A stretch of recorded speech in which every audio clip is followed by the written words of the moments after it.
Good morning, pilgrims. Today it's gonna rain. It's a rainy day. We cannot escape it. We have to face the music. So today we're gonna talk about rain gear and everything that comes with it. Just had breakfast right across the street from the hotel where I spent a great night last night. Yes, I did. By the way, my clothes they dried. Of course they did. When you have a fan all night long hitting it, it's gonna do the trick. By the way, this video is brought to you by friends of the Via Fransisca in Switzerland. Let's head out and face the music.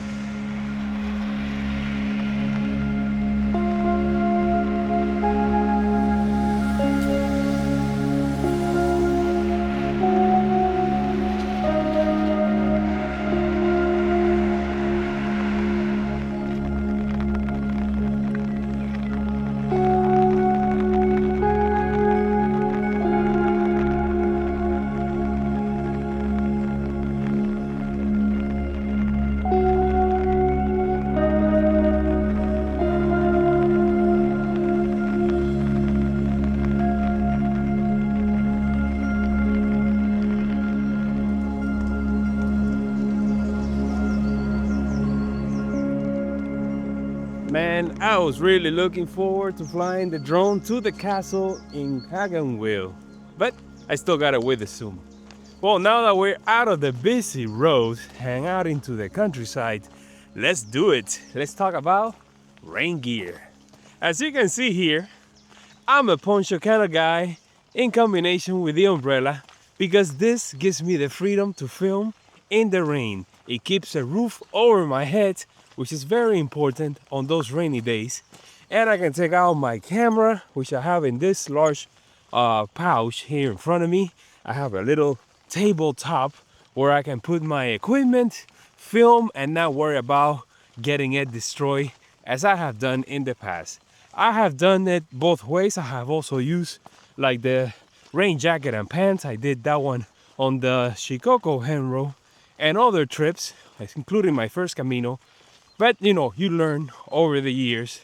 And I rather keep the equipment where I have it and just throw the poncho over. It's different for many people.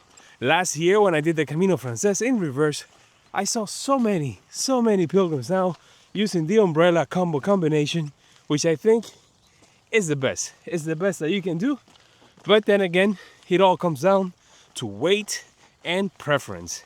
In the springtime or wintertime, the poncho gives you an extra layer of warmth, you might say. In the summer, it may be a little bit warm and hot, but that's how it goes. You have to choose the gear that you're gonna use depending on the season, depending on the Camino that you're walking. It's only gonna rain for a few hours, according to the weather app, at least maybe 4 hours, but it's just that little drizzle, constant drizzle, nothing major, no thunderstorms or heavy downpour. So yeah, let's put the rain gear to the test on this beautiful day here walking in Switzerland.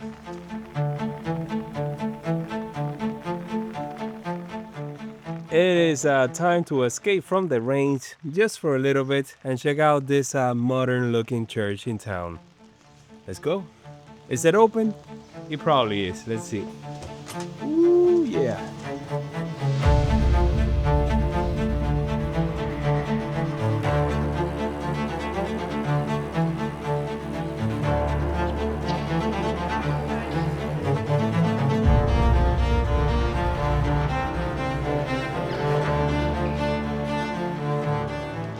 The church is always a nice refuge from the elements. It was nice, short, and sweet. And we're back out here in the countryside in the apple orchards. Look at all those birdhouses. I think yesterday and today we're walking through like the apple region here, and you can see all the trees. And I can only imagine being here at the end of the year, like around September, October, when you can just eat apples right off the tree. If it's allowed, of course. All right, man. What can I say? One of those days where I can't fly, where I can't film as much, but that's how it goes, you know? Some days are up, some days are down, some days are flat. but it's still good. It's still good. I get my shots here under my umbrella, and it's good to see the landscape in all these shapes and forms and weather patterns. Man, look at all the birdhouses. I can't get over it. Yesterday we went to the supermarket and we got supplies for today, just to keep the prices down, of course. So I have a bunch of things. I have a tangerine, I have a snack bar, like a Cliff bar. What else? What else do I have? I have a sandwich that I got, and I think I got something else. I got some nuts. Of course, can't do this without the nuts. Look at all the birdhouses. Did I mention that before?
Ten in the morning, 8 kilometers down, halfway point, found an open cafe, restaurant, where we had our mid-morning snack. I went for a cappuccino, my second one of the day, and we cracked some boiled eggs as well. So, little escape from the rain. It hasn't stopped yet, but I think it will rain probably for another hour. Let's just hope that it stops before the climb of the day. So halfway already in the back, which is not bad at all. And while we were in there, we got to see the farmers taking their break as well. And I don't know, what can I say? Look at this construction everywhere. We got the dairy farms, we got the apple orchards. It's all good. We could also see the lake in the distance, you know, just enough to say goodbye to it because it's slowly gonna fade away. I think today and tomorrow, that's it.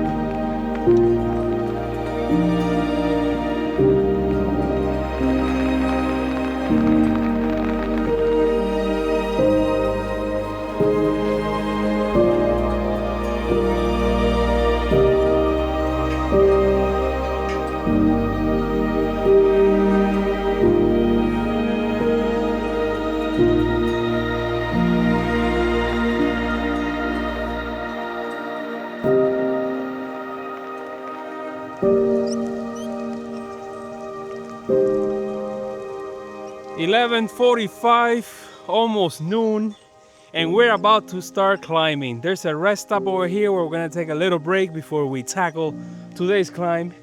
And it's been raining non-stop. I wish it would have stopped already so I can take off this poncho, but we have no control over that.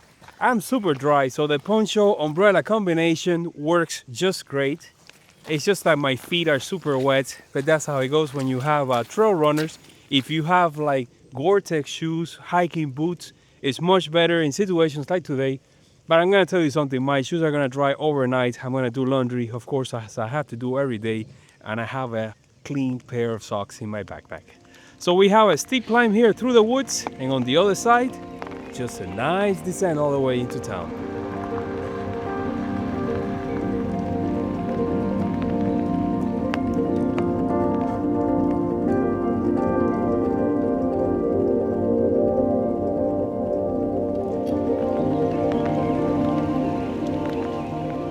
Here we are, two pilgrims on our way up, making a nice steady climb. And I decided to record because I always record when I'm climbing. I don't know why. I'm a little bit out of breath, but it's not too bad at all. Herman was just telling me that the wolves are making a comeback here in the Alps, but not to worry. We haven't seen any yet, and it's 2 of us. So you shouldn't be worried about the wildlife. I was telling him that this reminds me a lot of the Appalachian Trail. And over there we have black bears, we have snakes, and it was manageable. So yeah, almost at the top, or at least that's what it looks like it. You know, it always gets you. You think you're almost there, but then there's a little bit more, you know? But at least it gives you hope, you know? All you gotta do is make it to another marker, make it to the next one, and before you know it, you're at the top. Okay, enough with the break. Let's continue walking. He better be up there.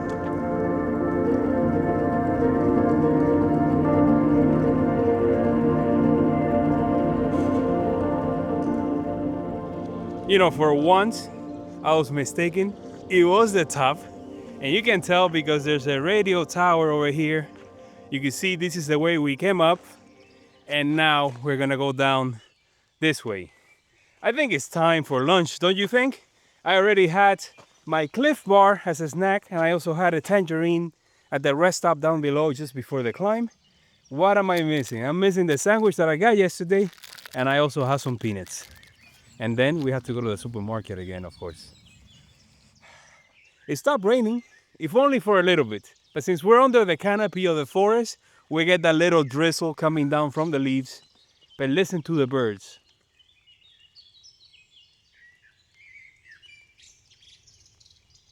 And to think that for 6 months, all I could hear was just the traffic outside my apartment. And here I am.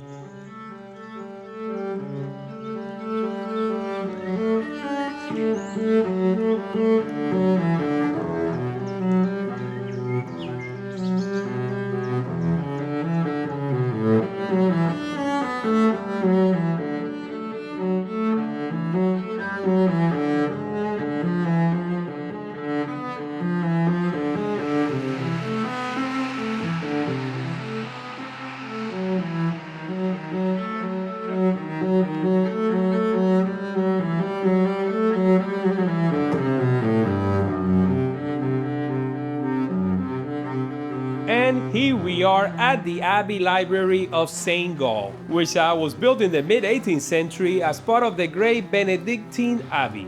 It is one of the world's oldest and most treasured libraries, certainly the oldest in Switzerland and a UNESCO World Heritage Site since 1983. Now let me tell you, walking into his Baroque halls feels like stepping into another world. Ornate wood carvings, sweeping balconies, and fresco ceilings surround you, creating a space that is as much a masterpiece of art as it is of scholarship. The library houses a collection of more than 170,000 volumes. Amongst them are around 2,000 manuscripts, some over 1,000 years old, written in Latin, Greek, and many early European languages. Definitely the highlight of the day, if not the trip.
Well guys, made it down to the city, walked through it about half an hour, straight here to the cathedral, which is massive and beautiful, gorgeous. The priest gave us a pilgrim's blessing. We saw a scallop shell just by the main door, and we also got to visit the museum, which was impressive. Yes, it was. Now we're gonna continue on, take a little cable car, and gain some ground on tomorrow's stage just to make it a little bit shorter, and then we're gonna take a train back and head over to the Municipal Albergue.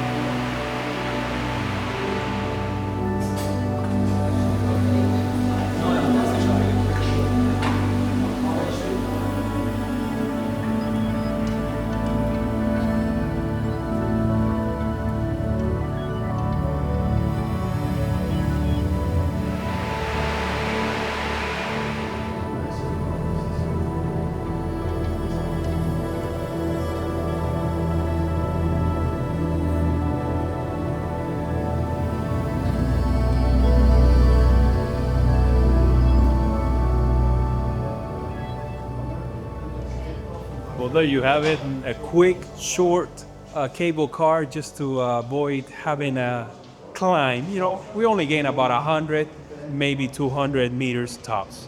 So we're gonna walk for an extra 1.5 kilometers and then take the train back to the city so that tomorrow's stage is just a little bit shorter. We're taking it easy, there's no rush, and also we can get into the hostel or the albergue before 4 in the afternoon, and it's like only like 2.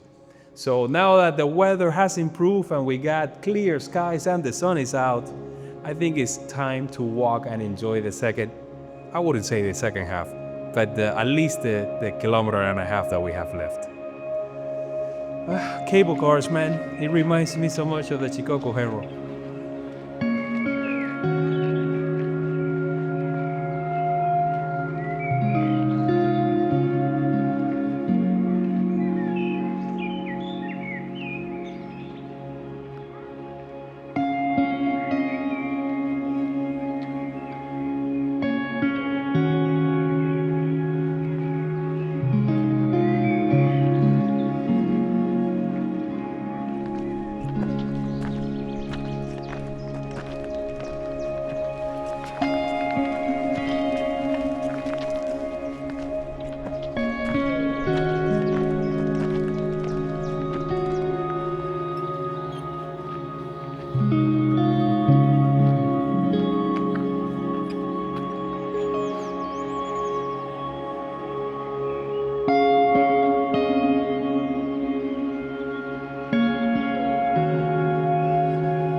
The clouds are rolling in. It's been sunny and then cloudy, a little bit of mist at one point. We have a great view of the city down below, the path that we took to get here, and we also have Lake Constance back there. This is the last time we're gonna see it. It is goodbye. I can see the city of Constance. I can see the tower that we just crossed, the radio tower. I can see the town where I started walking this morning. And from here, we're just gonna say goodbye, continue on for a little bit, and then, of course, take the train back to the city. But man, what a great, with all the ups and downs and the weather changing all like crazy. We started off with rain, then it stopped. Now I don't have the poncho anymore. It's cool right now because it's windy. So we get a little bit of everything. Just the way I like it.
All right, so here we are, finally made it to the albergue, and this is a good one. Made it here at 4:30 in the afternoon, and the lady has done many caminos in Spain. She helped us check in. Check out what we got here. Do you recognize this? That's the Church of Unate on the Camino Frances on the stage from Pamplona to Puente la Reina. Check out this drone shot. So yeah, we got 3 different rooms, and it's only 2 pilgrims here. So we also have a laundry room, which I'm gonna take advantage of. I'm gonna be doing laundry by hand almost every single day, but whenever I get a chance, I'll throw everything in there. This is my room over here. This is 4 bunk beds. There's another room next door that has 2, and there's another one on the other side that has 4 more. This Berge happens to be at a juncture between the Via Jacobi. The Via Jacobi has multiple routes. This is the one that the pilgrims on the southern part of Germany take, and then they reconnect further down the line. Then we have, of course, the Via Francesca, and everybody that's coming through here is either going to Santiago or is going to Rome.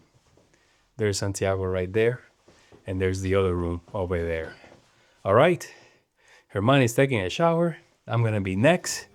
Then we're gonna do I'm gonna do laundry and head out to get a bite to eat. You know how it is, the pilgrim routine. It started raining just as we got to the train station, so I just had to take out my umbrella, and as you can see, I'm dry, didn't get wet at all today, and it was a really good day, even though it started with all the rain and all the headaches that we usually go through when it's raining, with all the cumbersome having to cover the gear with the poncho, the umbrella. I can't get as many shots as I like, but then it got better once we made it into the city. And doing the tour of that library was incredible. Getting the pilgrim blessing, the cathedral, then taking the cable car to the top, making our way up the mountain, getting the final view of the lake, and then taking the train here. I mean, what can I say? It was a day filled with adventures. I'm loving this Camino. It's already day 2, and I know from experience that it's gonna go by super fast, even though we still got a long way to go to Pavia.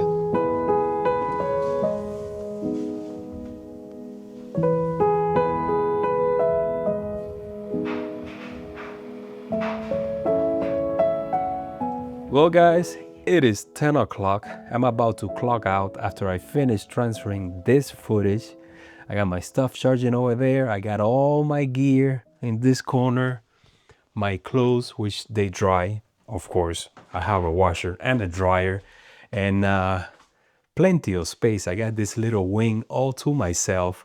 We went out to get a bite to eat by the train station at this place that sort of reminds me of like IKEA, where you can go and eat from like a buffet. Very affordable. I started off with a salad, water, and then I got a chicken burger with fries. I had a small pastry and a big cappuccino. I wanted a short one, but that's all they had. And now that we're back here, tomorrow we have a long day ahead. We have a 700-meter, elevation gain. It's not all at once. And then we gotta drop about 1,000 overall. So it's gonna be long. It's gonna be like 25, 26, something like that. And we're gonna be staying at a special place. So we have to wake up super early tomorrow just so that we can catch a train back to where we finish today, and then take it from there. Day 2 is over, man. Today was a rainy day. It got better. I think it's gonna be the last rainy day for a while, at least for as far as the forecast goes. So it's good. It feels like we were baptized at the beginning of the trip, and hopefully everything will improve. All right, guess I'll see you guys tomorrow, bright and early.